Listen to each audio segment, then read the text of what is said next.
Мадам Мусаевич, şu больницанын бүткөнүнө канча болду? Бүткөнүнө.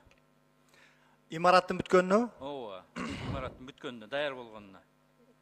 Tete bir yıl bolayın dep kaldık o deyim. 1 жыл болду.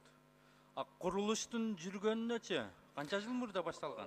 14. yılı baştalıptır kuruluş. 5 yıl bolup atat. 5 жыл болду. 5 жыл болду, э? Мына түрк мамлекети бизге белек катары берип атса, 5 жыл болду. 5 жылдан бери кагазын бүтүрө албай, бул эмне болгон мамлекетпиз биз?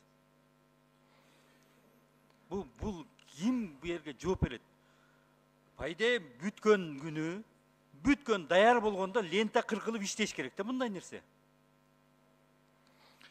Urmatlı Altınbek Turdubayevич, бұл жерде бүткөн менен тиги içindegi аппаратура жабдуулар боюнча маселе турат. Азыр бүгүнкү күндө көп жабдуулар коюла элек içinde. Өткөндө 1 сентябрда ошол 1 леди болуп келип кирип карап көрүшкөн. Эки пёс ледилерчи кирип карап көргөндө ошол жердеги өкүл айткан, эми биз аппаратураны алып келип коебуз деп. Азыр бүгүнкү күндө içinde көп аппаратура жок. Аларды биз ратификация бергенден кийин анан коет. Ошон үчүн пустой здание турганда. Буну 1 жылдан бери эмнеге ратификацияга алып келбей жүрөсүңөр? Каякта жүрөсүңөр? 1 жылдан бери каякты карап атасыздар?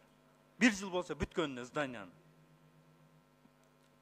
Siz özünüz bilesiz 1 sentyabrda бул жерде кол койду. Мен билбейт экенмин муну. 1 sentyabrda 18 жылы бизден министр тарабынан бул жерде алардын МИД тарабынан эле кол коюлду. Анан кийин процедура кетти. Ага чейин кол коюлган жок эле бул келишим. Алар бизге белек катары грант кылып берип атса, биздин өзүбүздө болуп атпайбы күнөөнүн бардыгы? Биздин мамлекетте өзүбүздө болуп атпайбы? Азыр эми бул ачылса, канчалык ушул Минздрав ушуну иштете аласыңар?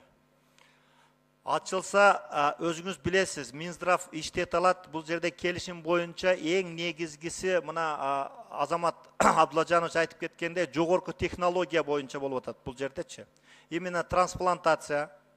Анан кийин бизде эң негизги жогорку деңгээлдеги диагностика, лаборатория, анан кийин кардиохирургия, анан кийин гематология, ушул бизде жок высокий технологияларды биз азыр коюп атабыз. Бизде бүгүнкү күнгө муктаж болгондор чет мамлекетке барып атат, өзүңүз билесиз ал жерде.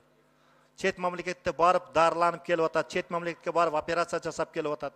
А бизде өзүбүздө ошондой мүмкүнчүлүк болот бул жерде жасаганга. Бул саламаттыкты сактоо министрлиги сиздер буну иштете албайсыздар. Государство плохой менеджер деп. Эртең буну ушу мына 19 миллион 3 жылга чейин содержать этип беребиз деп атат да. Ушул акчаны кантип бөлүш керек, кантип дербан кылыш керек. Ушу менен алек болосуңар да. Мына 5 жылда мына ол болуп аткан бюрократия эртеге буну бүтүрүп туруп канча себестоимостун чыгартып аукционго менчикке сатыш керек. Менчикке сатып берсеңер, ошондо ошол менчик жакшы иштетет.